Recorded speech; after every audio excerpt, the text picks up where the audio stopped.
attacks are a clear example of terrorism, violation of international law, and a major threat to innocent lives and to global commerce. Now, just a couple of points. First, today's designation targets the Houthis, not the Yemeni people.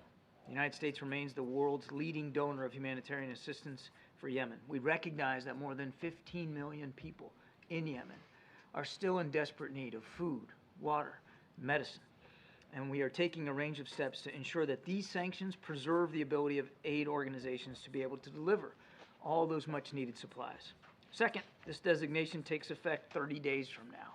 And the reason for that is it'll give us time to work closely with those aid organizations to make sure that they understand all the ramifications of this designation, answer all their questions, and be able to provide enough context for them to have a measure of assurance as they continue to provide that humanitarian assistance. Now, look, if the Houthis cease the attacks, we can certainly reconsider this designation. If they don't, as the President said, we will not hesitate to take further actions to protect our people and the free flow of international commerce. Matt? Thanks. John, can you talk a little bit about why the President decided not to redesignate the Houthis as a foreign terrorist organization, which obviously would have restricted some of that aid? Is it purely because of that humanitarian assistance piece? Yeah, you sort of answered the question. This particular designation gives us more flexibility, but it also gives aid organizations a higher level of comfort that they'll be able to provide this assistance without running afoul of sanctions. We've already, in designating them, already issued a number of licenses. A license, as you know, is basically like a waiver. It's a carve-out when you have a sanctions regime that allows for certain goods to continue to flow despite the sanction regime. And so, yes, that's the big reason here. We just quoted that the President could reconsider that designation should the Houthis stop these attacks. Or are you essentially using this as a bargaining chip in negotiations or public negotiations with the Houthis? Yeah, I mean, that would suggest there's negotiations going on, and when there's no negotiations here. It's not a bargaining chip. It's a way of holding the Houthis accountable, additional ways to hold them accountable. I think, if you look at the levers of national power, there's an acronym for it, DIME, right? Diplomacy, information, military, economic. We're using all those levers of national power and, frankly, international power to try to convince the Houthis to stop these attacks. And if they don't, and they clearly haven't, to make sure that we're holding them accountable for that. Just last one, different topic, the meeting that's going to take place in a few minutes with the congressional leaders. We understand this is going to be focused mostly on the situation in Ukraine. Is there a version you can provide publicly? What are lawmakers going to hear from the national security staff that you have not already telegraphed publicly about what's happening on the ground? Well, again, I don't want to get ahead of the discussion, and I suspect that in that discussion there could be some classified content that they'll discuss. But in the main, this will be an opportunity for the President and for the national security team to make sure that members of Congress fully understand the desperate, urgent need for weapons and capabilities for Ukraine to continue to flow. As you know, the last security assistance package was December 27th. There hasn't been one since. There won't be one unless or until we can get some funding. And it's not as if the war stopped just because our aid stopped.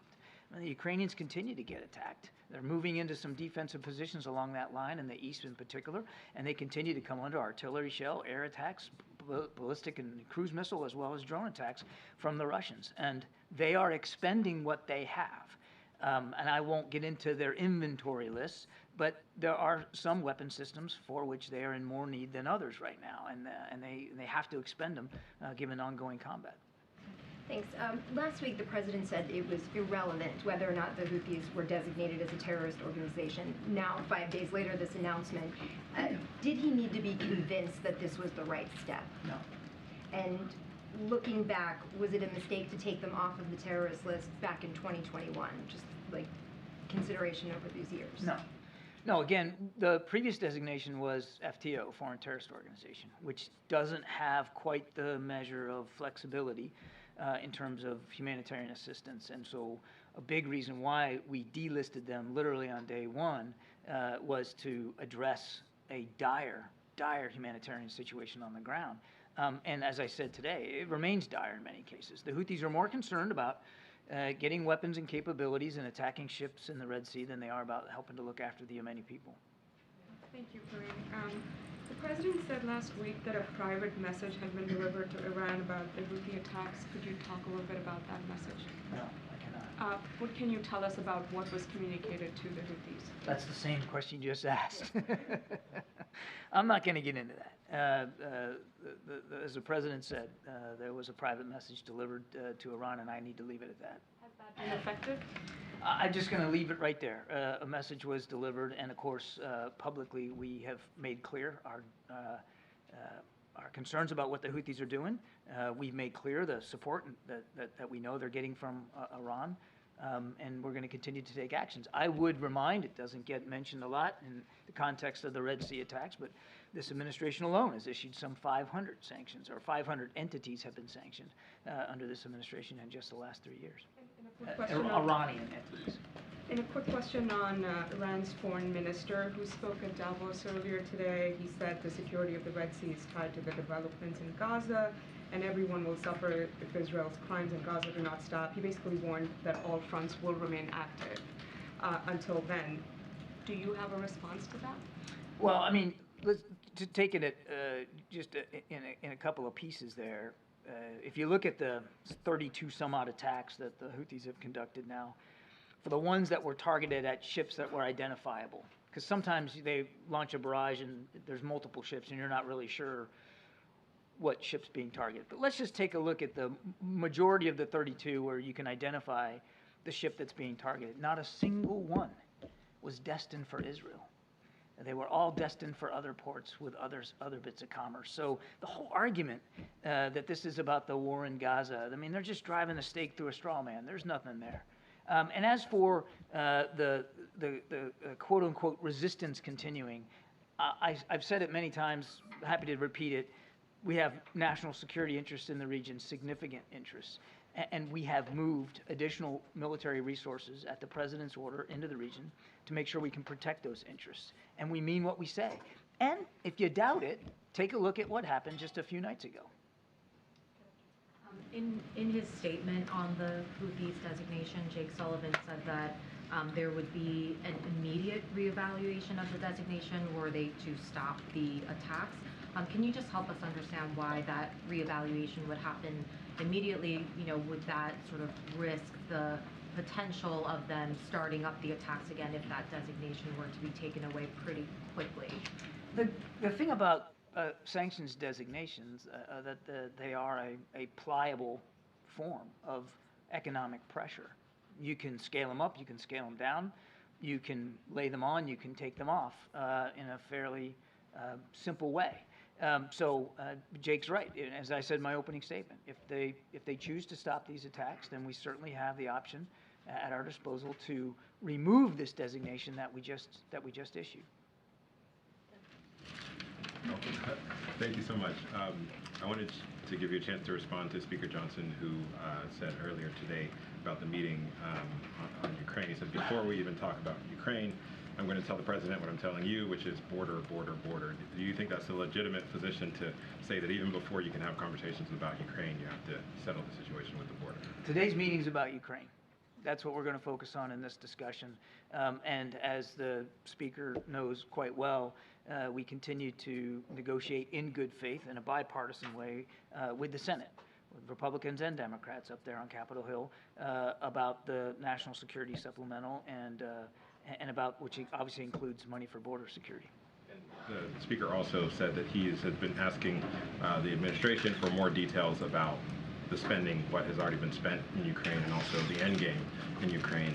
What kind of message can the president deliver to the speaker? He says he hasn't gotten the answers that he's looking for in terms of how Ukraine should not become another situation like what He'll get an opportunity to ask all those questions today at the meeting, and I'm sure our national security team would be happy to help give him the context he says he's not getting. I would remind that since the beginning of the conflict in Ukraine in February of 22, we have provided multiple classified and unclassified briefings to members of Congress.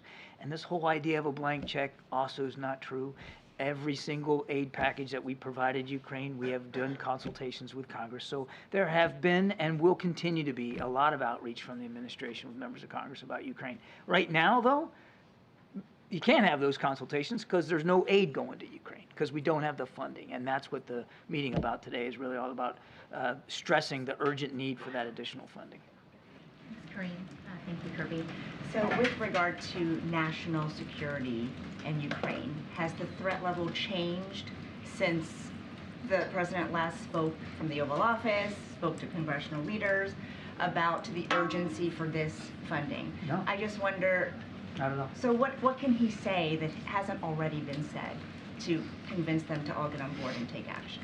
Well, again, without getting ahead of the president and the conversation that he hasn't had yet, one of the reasons our national security advisor, or deputy national security advisor, will be in this meeting is to bring members of Congress up to speed on what we're seeing right now on the battlefield and what the Ukrainian forces are facing now as winter is full upon them and the war hasn't stopped. And aid hasn't continued to flow from the United States. I mean, I think we're in a bit of a different situation now in that regard than we were when the president gave his speech. Not that the national security implications are not still valid, they are just as valid in terms of the threat that Putin poses to the quote-unquote world order and to European stability and security. But the situation now is different in terms of the stoppage now of assistance going to Ukraine. And then on the southern border, could the president use the Insurrection Act to federalize the Texas National Guard?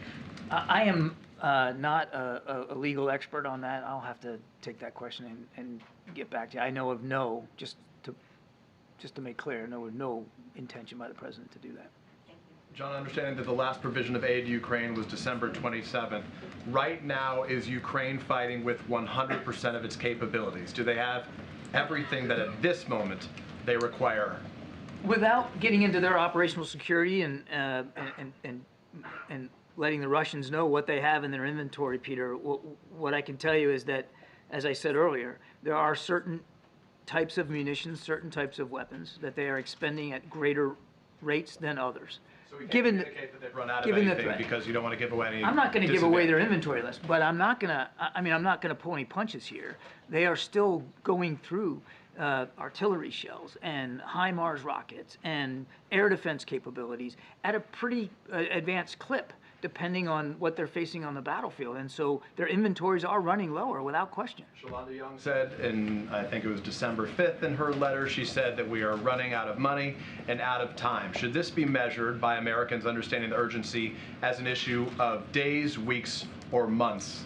It would depend really on the kind of system we're talking about, Peter. I mean, there are some munitions that they have ample stores enough to get them into, the next couple, 2-3 months. There are others where they don't have that kind of time, and a lot of that depends on what Russia does and what they have to defend against. One of the key capabilities right now for them is air defense, because the drones and the missiles keep flying from the Russian side, and they're not stopping. So air defense is definitely one of those critical capabilities. Just a quick follow-up on the conversation that started here yesterday. We've been asking about the Houthis now. Defense Secretary Lloyd Austin, fortunately, is now recovering. He's no longer in the hospital. He and the president last spoke one-on-one December 6th. The last it was publicly read out. They shared a conversation that took place on December 9th. There have been at least 3 separate strikes, the 11th, the 12th, and the 16th, against the Houthis in that time, a time during which the two haven't spoken. So our understanding is they haven't shared a call, at least dating back to the 9th, for more than a week. Is that normal that he wouldn't speak to the defense secretary with 3 separate operations in the course of that time? My dates are messed up, but I know the last time they spoke was last Friday. Was last Friday. Just this past So Friday, whatever days ago that was. Yeah. Okay, so more recent than we had publicly heard. Fine.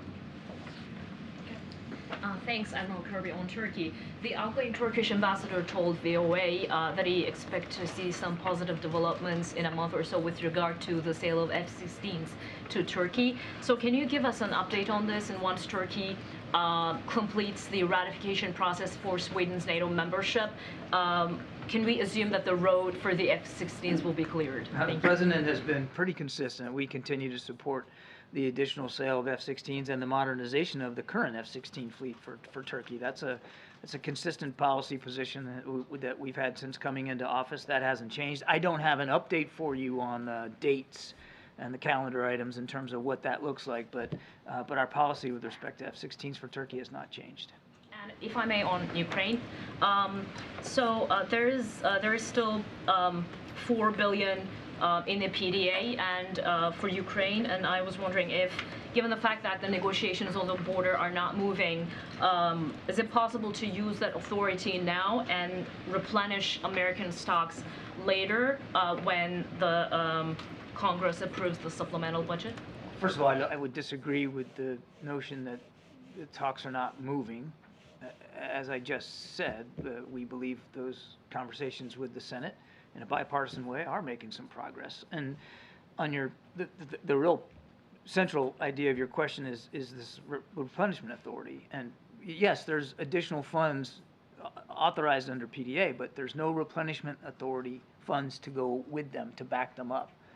And that's why we don't have any additional ability to provide security assistance for Ukraine, because there's no replenishment authority built in. Thank you so much. On Ukraine, I had a follow-up to Peter's question. Are you saying that the stoppage of U.S. aid already has an impact on the battlefield, in the sense that Ukrainians are refraining from certain moves or are not doing stuff that they would do if they were, assured of continuing assistance? And maybe another one more specific. While he's trying to secure additional funding, does the president wish that European countries would do more themselves to support Ukraine? And more specifically, has he asked Germany to supply long-range Taurus missiles to Ukraine? I'll let Germany speak for what they will or won't provide Ukraine. We are grateful for the support that more than 50 nations continue to provide Ukraine. And each nation gets to decide for itself what that looks like as appropriate. I mean, these are sovereign decisions. And there's been tremendous international support for Ukraine. But look, they're going to look at us too. They're going to see how the United States reacts here. And I think we can expect that some nations may take cues from the United States. If we just pack it in and can't get the funding and decide that's it, we're not going to provide anything more for Ukraine, you can certainly see where there may be other nations who might feel like they want to follow suit here without our leadership. American leadership matters here. On your first question, I certainly won't speak for Ukrainian military commanders and what they are deciding to expend on the battlefield or not, but you can, I certainly wouldn't be surprised if they aren't making battlefield decisions right now that are affected, those decisions are affected, or I should say informed by the uncertainty as they look to the West, as they look to the United States for additional support. Thanks a lot, Green. John, the air campaign by the U.S. has not had a noticeable impact in terms of deterrence with the Houthi rebels. What makes you think that this terror designation will change that in any way? It's part of, as I said, a suite of tools at our disposal to hold them accountable. And I just want to remind that the attacks last week, the large attacks that we conducted, were designed to disrupt and degrade Houthi offensive capabilities, and we believe we did that. That doesn't mean that we eliminated every single missile they own or every drone they can fly or every radar system that they operate. But we believe it had good effect on degrading their capabilities to conduct attacks. And as I said at the end of my opening statement, we will take further action if we feel like we need to. They have a choice to make. They continue to have a choice to make. The right choice is to stop these attacks. If they don't, we'll continue to act appropriately. Do you happen to know if the EU is going to take similar action to designate the Houthi rebels a terrorist organization in the way the U.S. has? I do not. No coordination with them on this front? I'm not aware of any prior coordination with the EU specifically on this, and you'll have to talk to EU officials about whether they're willing to take a similar approach. Yeah, when was the last time President Biden spoke on the phone with Netanyahu? There has not been another call since the last one we read out. I don't have the exact date in front of me. It's been more than 20 days, I think. Thanks, John. Over the weekend, the NSC issued a statement in response to a HuffPost report on the administration's post-war plans in Gaza, stating that the quotes attributed to U.S. officials in the story were quote-unquote made up. HuffPost has been seeking an apology and a retraction of the insinuation that their reporter made up or fabricated quotes in the story. Can you tell us on what basis did the NSC issue that statement? Why is the NSC suggesting that a reporter made up quotes? The issue, as I understand it, Sabrina, was related to a document that was purported to exist that was in this article, and the quotes from the purported document were not accurate, and that was the issue. The issue was that whoever was reading out this document was reading things that there's not a record of a document that says those things. Because NSC said we stand by our original statement, which seemed to just generally imply that the quotes attributed to U.S. officials broadly in the story were made up. Obviously, as I said, HuffPost is seeking an apology and a retraction. Do you have any reaction? This wasn't an attempt to question the journalism or to cast aspersions on journalistic ethics. This was a reaction to quotes attributed to a document that, for which we don't have a document that says those things, and that's why the response was drafted and written the way that it was. I have read it. I can see where some people might see that reaction and think we were trying to, again, cast aspersions on journalistic ethics and procedure, and that was not the intent. Okay? Thanks, Thank you. Admiral. Appreciate that. Any update on the missing seals? All right, Zeke, you want to reset us? Thanks, Corinne. The meeting this afternoon, can you talk about what the president hopes to accomplish? Is he trying to get a deal here, walking out of this meeting today? So, as the Admiral said, this focus on the meeting today is going to be on Ukraine and making sure that Congress, the congressional members who attend, understand that we need to continue the support for Ukraine. He's going to particularly underscore that if we abandon Ukraine, there will be consequences, right, to Ukraine, to the people of Ukraine, to the people who've been fighting for their democracy for so long. And let's not forget, they're fighting against the aggression from Putin. So we have to be really clear here. A failure to act will certainly means that it will not be helpful to our national security. So, and history has taught us that if we do not, get involved and stop a dictator, we see what could happen. It could actually put our national security at risk. So that's going to be the focus today. It's going to be on Ukraine and really laying out why it's important to continue that support that we've been providing them. But if it's good, the negotiations right now on immigration are taking place with the Senate.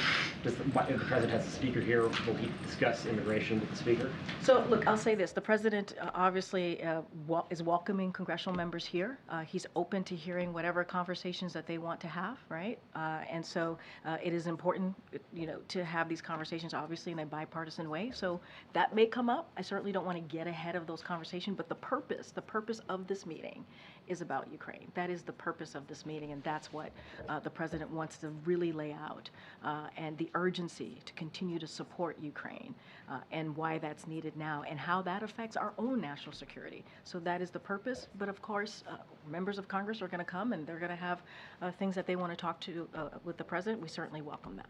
And why hasn't the president engaged in negotiations with the House? The White House been on board security, on immigration. These negotiations take place in the Senate, but obviously the House has to say here, and they are not happy with what's happening on the Senate side of things. I mean, look, the House went home in mid-December, right? While the negotiations were occurring and happening in the Senate in a bipartisan way, obviously Republicans and Democrats, and here at the White House, we were having those conversations, trying to find a bipartisan agreement. We were having those conversations even through the holiday weekend. The holiday break, and they decided to go home. Literally, they decided to go home, and so those conversations are going to continue. This meeting does not stop those conversations from continuing. We think it's headed in the right direction, so that's important as we're talking about the border security and what we can do to make sure that we're dealing with that issue. And so we appreciate Republicans and Democrats in the Senate operating with us in good faith, and we think it's headed in the right direction. And finally, do you think that that criticizing the House for going home improves your odds of getting whatever deal, should there be a deal in the Senate through the House? I'm just curious what the strategy is here. Here's the thing, and I appreciate the question and I get the question, but Republicans in the House have been they've gotten in the way. They have gotten in the way when it comes to border security. They have gotten in the way and actually voted on pieces of legislation to take away some of the law enforcement, the CBP, right, at the border. That's what they voted on back in May. So we want to work with them, but they've been very clear where they stand. So, look, we're going to have, the President is looking forward to having a conversation with members of Congress, obviously, here, with his own national security team, with other members of his team here. They're going to talk at 3:15, and he wants to really lay out the importance of Ukraine. He's always willing to hear out members of Congress on what they want to discuss. But we've been very clear. The Republicans in the Senate have wanted to work with us. They're talking through us, with negotiating, trying to find a bipartisan agreement, and that's the way to move forward. Carwisha. Ukraine. To follow up on Tulu's question, Kirby, Yeah. Speaker Johnson has made clear that they're not even going to talk about Ukraine until the border is addressed. And he's made clear that it's HR 2 or bust. So how's the president going to navigate that in today's meeting? He's not the only congressperson in the room today. He's not. He's not the only person that's going to be in the room. There'll be other congressional members. The president has been really clear. He wants to talk about Ukraine, the urgency of making sure we continue that assistance to Ukraine, what that means, not just for the broader world national security, but also for us. And so Speaker Johnson is not going to be the only person in the room. And so, look, but obviously, the president's going to bring people together. He wants to hear from folks, and so he's willing to hear what these congressional members want to talk about. But the purpose of this meeting is to talk about Ukraine. What can you get done without Speaker Johnson and I'm not saying we Republican can't. support? I'm not saying that. I'm saying he's not. You're saying if he wants to talk about something else, like border security, how can the president manage the conversation? There will be other people in the room, and I think folks understand that there is a national security importance of having this meeting. That's why the president is bringing folks together. And not only that, let's not forget they're going to hear also from his national security team as well. Some people who won't be in the room are members of the press. And in the past, meetings with congressional leaders have been open. Is there a reason why today's is closed? So look, we had a similar meeting back in October, as you know, and so that was an important meeting about national security, the supplemental as well, and so that occurred. Look, not all meetings are public or have a press component. The president, as you know, has a long track record in Washington D.C. of bringing folks together, getting a bipartisan deal, and so he wants to make sure we get straight to work. He wants to make sure that we have this really important conversation. He wants to get straight to it. We expect some members of the Congress to go to the sticks after their meeting, so you certainly will hear directly from them, and we will have a readout as well of the meeting. So there'll be an opportunity to ask questions of the members. They'll be at the stick, and then you'll hear directly from us as well. Thank you. To follow up somewhat on Ouija, also House Speaker Johnson said today, I mean, he seemed to throw cold water on the Senate border negotiations when he said, I don't think now is the time for comprehensive immigration reform because we know how complicated that is. You can't do that quickly. How will the president receive that message today if Johnson says this is too complicated to do right now? Making sure that we take care of our border is not too complicated. It's not. It's not. If people come together in good faith, as they've been doing in the Senate, we can get this done. We can get this done. And let's not forget, the president actually put forth a comprehensive immigration proposal almost 3 years ago. Almost 3 years ago. We had 3 years to work on something. If that was what the Speaker Johnson is concerned about, we had 3 years to work on it. And so, look, and if he was really concerned about it, then when these negotiations started before the holiday break, they would have stayed. They would have stayed and actually, tried to be part of the solution. Look, we want to have a bipartisan agreement. That's what we want. We want a bipartisan agreement because the president understands that's how we're going to fix the problem. That is it. And so, look, it's continuing. We're going to see what happens with the Senate negotiations. We're going to see where they land. Certainly not going to get ahead of that from here. But it is important. It is important to get this done. And the president's not going to stop from negotiating with the senators. Just a quick one.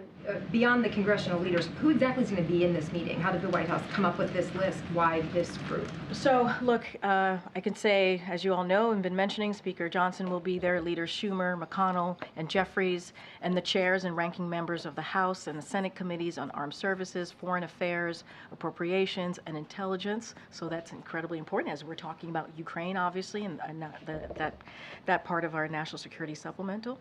And also from the White House, so you all know, the Chief of Staff, Jeff Zients, will be there, National Security Advisor Jake Sullivan, Counselor Steve Ricchetti, Legislative Affairs Director Shawanta Goff, Director of National Intelligence Avril Haines, OMB Director Shalonda Young, and Principal Deputy National Security Advisor John Feiner. Again, this is going to be about Ukraine. Some of this will be classified, we'll have classified content, and so that is why it's important for all of those folks to be in the room as we're having these conversations as a president. I understand you're saying the meeting is about Ukraine. If and when the issue of border security comes up, which we know it will, and is expected to, what specific concessions is the president willing to make on the issue of border security? So look, I'm not going to negotiate from here. I'm not. There's been negotiations happening as it relates to the border security in the Senate for some months now between Republicans and Democrats. We're going to let that process continue. We're going to let that doesn't stop. Those negotiations, those conversations is not going to stop because the president is meeting with congressional members today. Again, our focus today, the president's focus today is going to be about Ukraine and the importance of continuing to support Ukraine as they fight against tyranny, as they fight against President Putin's aggression. That's going to be the focus. And I said, the president is, he brings people together, obviously is willing to listen to what folks have to say, but that is the purpose, is Ukraine. And those negotiations on the Hill, on the Senate side, is going to continue. A quick one on the Vice President's abortion tour that is expected to start on Monday. She's headed to Wisconsin. She's kickstarting the tour in Wisconsin. Can you share more details on that trip? And where else is she planning to go? What is the White House planning to achieve with this? So more broadly, on Monday is the 51st anniversary of the landmark decision, Roe v. Wade. So both the president and the vice president is going to be marking that landmark decision, that anniversary. It's an important anniversary as the administration works to defend reproductive rights for women across the country, while Republican elected officials push extreme abortion bans that deny women the care that they need, force families to travel out of state for health care, and threaten the health care providers with prosecution for providing the care that they are trained to provide. So obviously it's an important day. We're gonna mark that 51st anniversary, and you'll hear more from the vice president's office as to what her kickoff tour is going to look like. So I certainly refer you to her office, and then we will have more on what the president, how the president's going to mark that day. Is the president planning to join her at any point during this I don't tour? have anything to lay out on any of the president joining the vice president on this particular tour. But what I can say is both the vice president and the president are going to be marking this day on Monday. We will have more to share on what that would look like. Okay, MJ. Karine, does the White House believe that Democrats have already made significant concessions on the border? And does it believe that Democrats, have more room for additional concessions? So I want to be really careful. There are negotiations happening. If I speak from here about it, I don't want to get in the way of what they're trying to make happen, which is come up with a bipartisan agreement to deal with border security. Look, what the president understands, and he's been around for some time, right? He's been in Washington for some time. He's been a senator, as you all know. He's been a vice president, as you all know. And he understands that it takes both sides to come together to deal with an issue. And when you deal with a bipartisan situation, you put forth an agreement. There are going to be concessions that are going to be made. I don't want to speak to them from here. I'm going to let the negotiators have those conversations. They will decide what works, what kind of deal that they can put forth. But obviously, a bipartisan agreement, that means both sides have to give up a little something. That's how bipartisan agreements work, obviously. On a separate matter, yesterday in response to Governor Hutchinson suspending his presidential campaign, a DNC spokesperson said in a statement, "This news comes as a shock to those of us who could have sworn he had already dropped out." Seems rather gratuitous, not to mention not serious. I just wonder if the tone of that statement reflects how President Biden views the governor and views his now suspended campaign. No, I appreciate the question. This is something that we definitely want to address. President Biden has deep respect for Governor Hutchinson and admires the race that he ran. The president knows him to be a man of principle who cares about our country and has a strong record of public service. This morning, the chief of staff here, Jeff Zients, called the governor to convey this and apologized for the statement that did not represent the president's views. So again, as I just stated, Jeff Zients called the governor to apologize on behalf of the president, and it did not reflect his views. So if there was an apology that was conveyed to the governor, was any action taken or was anything communicated to the decision by the DNC to put this statement out? So look, I can't speak to how the communication with the DNC. Obviously, it is the Democratic political arm. So I don't want to speak to that. You would have to reach out to the DNC directly. But what I can say is how the president felt. It did not represent his views. We apologize to the governor. He respects the governor's public service, and we just wanted to make that very clear. Go ahead, sir. Yeah, another question on the border. Why hasn't the vice president's root causes strategy made a bigger difference in lowering the number of people who've been apprehended at the border? Well, look, the vice president's, what she's been able to do is meet with leaders in the region and talk about how do we, to your point, the root causes, how do we deal with what's happening in those said countries, and offer up any support that we could offer up. But look, it's not just the vice president here, or this president, or this administration. When it comes to immigration, it has been a problem that has existed for decades. For decades, this system has been broken way before this administration stepped in. So the president took this very seriously. The first day of his administration, he put forth policy ideas, legislation, in a comprehensive way to deal with this issue. And so now, I think what's really important, and we can't miss this, right? Now there is an actual conversation, negotiations happening in the Senate, in Congress, in a bipartisan way to figure out how to deal with border security. And I think that is the most important thing here. And we feel like it's going in the right direction. Did that particular strategy, though, was it too narrow? Did it fail to anticipate what strategy? The root causes strategy. No, not at all. Not three at all. countries when we know now that the migration's coming. Hold on. There's root causes. There's dealing with a broken system, which is why we put forth a immigration proposal that deals with policy and funding. And so now we're having those conversations in Congress, and I think that's really important, and that's what we're hoping. We're hoping that we can get to a place where we come into a bipartisan agreement, and that's going to be the focus. Okay. Another question on the border. Can you sort of talk about how the president views humanitarian parole for asylum seekers? Does he believe that asylum seekers should be able to stay in this country until their cases are heard? Look, I want to be, and I get the question, I just want to be super careful here because I don't want to get into what's being discussed in Congress. So I'm going to, not say anything beyond what I have said. It's like there's negotiations happening. There's going to be different policy components that are going to come up, obviously. They're going to come up with an agreement here that both Republicans and Democrats agree on the Senate side, and then we hope that we can really deal with this issue. I just want to be super, super mindful and not get into specifics of policies. The basic principle of someone seeking asylum, does the president believe they should be able to if they have legitimate concerns?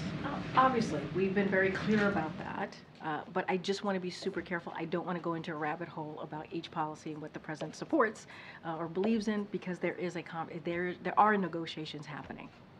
And my last question, just Speaker Johnson says that he wants the border to be completed as one of his stipulations in this deal, or the border wall to be completed as one of his stipulations. What's the White House's response to that? We're having a bipartisan conversation in the Senate about how we deal with border security. Going to leave it there and let the Republicans and Democrats who are actually coming to the table in good faith and have been doing that for months, which we appreciate, and we think it's headed in the right direction, we're going to let them have that conversation. Okay. Thank you, Corinne. Why are you repeating this false claim that Republicans voted to reduce the number of Border Patrol agents, even though the Washington Post gave the administration 3 Pinocchios for that? So we don't believe it's a false claim. Our statements were very direct here. Last year, House GOP voted, and not only did they vote for it, but they touted their Limit, Save, Grow Act. That's the act. Well, and they vowed that it would never affect Border Patrol. they voted for and touted it, right? This is an act. And this would have forced the elimination of 2,000 Border Patrol agents. That's what this act that they touted, that they voted for in the House. So that was their proposal, and that was what they voted for back in May. They clearly stated at that time that Border Patrol, also veterans' benefits and entitlements would never be impacted by any of the reductions. And also, the bill never had any appropriations in it. So this claim that you guys are rolling out, you know, it's the White House applying White House math to a bill that never had any appropriations. And moreover, the administration, or the members in Congress who, you know, put this together vowed that it wouldn't affect these things. So the reason I ask is because it's just, you know, to voters, don't you think they know the difference between, you know, what is a truthful statement and what is spin? And is it insulting to them at all to keep saying it when it's just not true?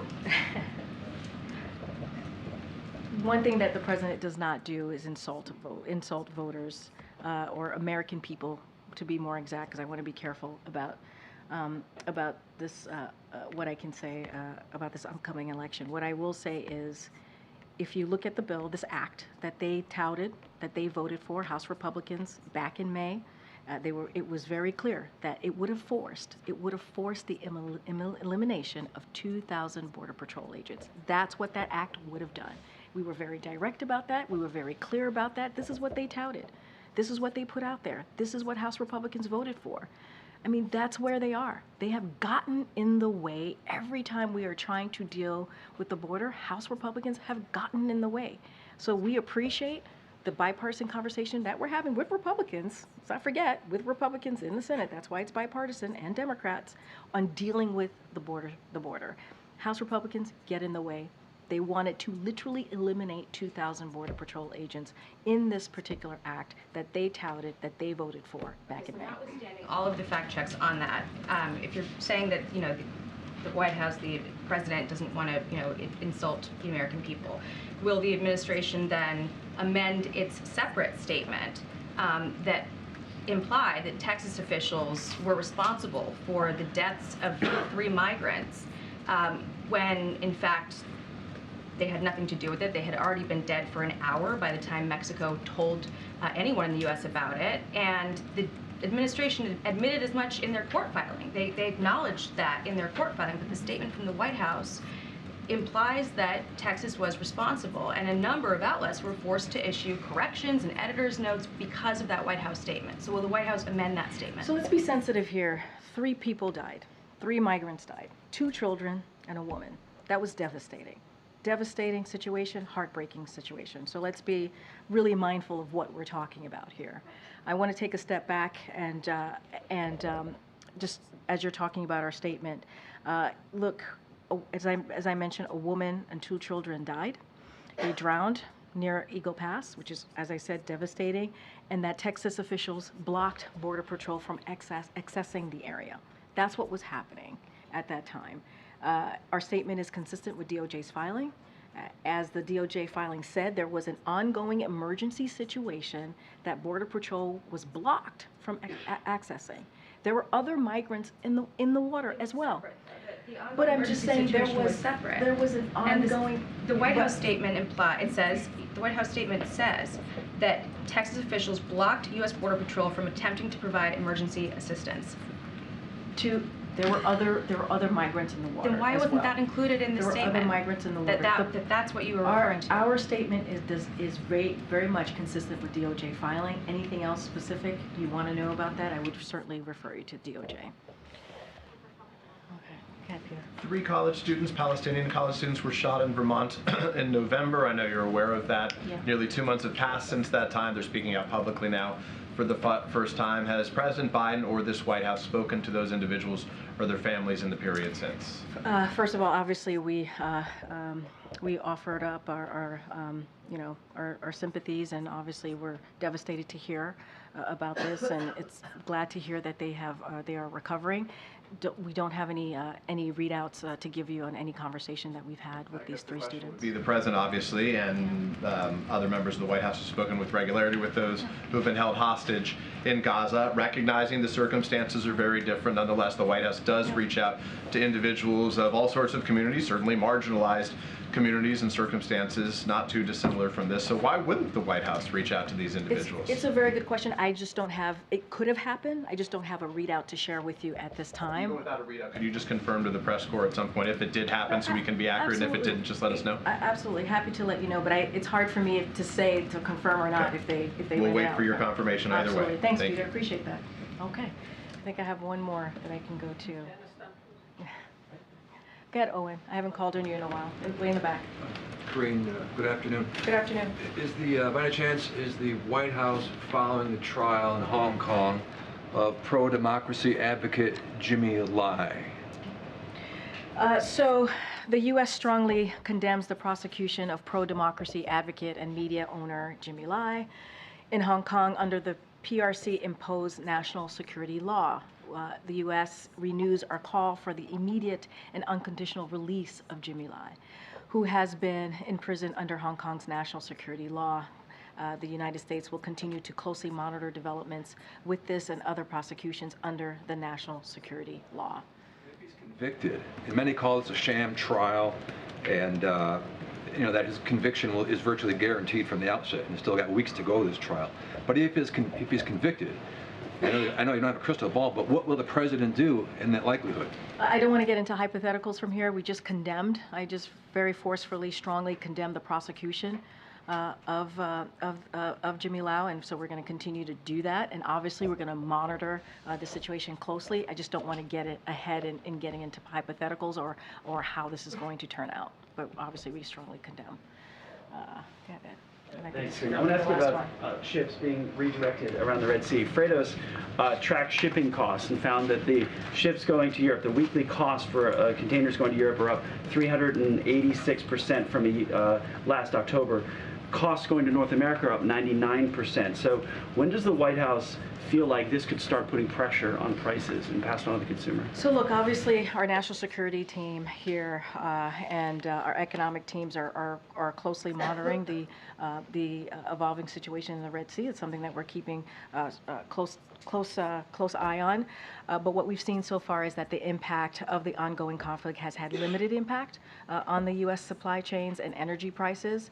Diversions of vessels from the Suez Canal and to the Cape of Good Hope has not had major impact on availability of products in the U.S. or capacity at the West Coast ports. Again, our teams are going to closely monitor this. This is our national security team and also our economic team. We're going to monitor this, but we haven't seen an impact at this time. And one last Friday, the president was at a coffee shop in Pennsylvania, and he seemed to be surprised that the smoothie was $6 and how expensive it was.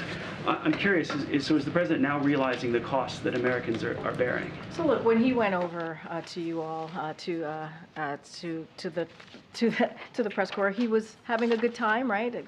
Offered up to as you know, offered up to buy them coffee.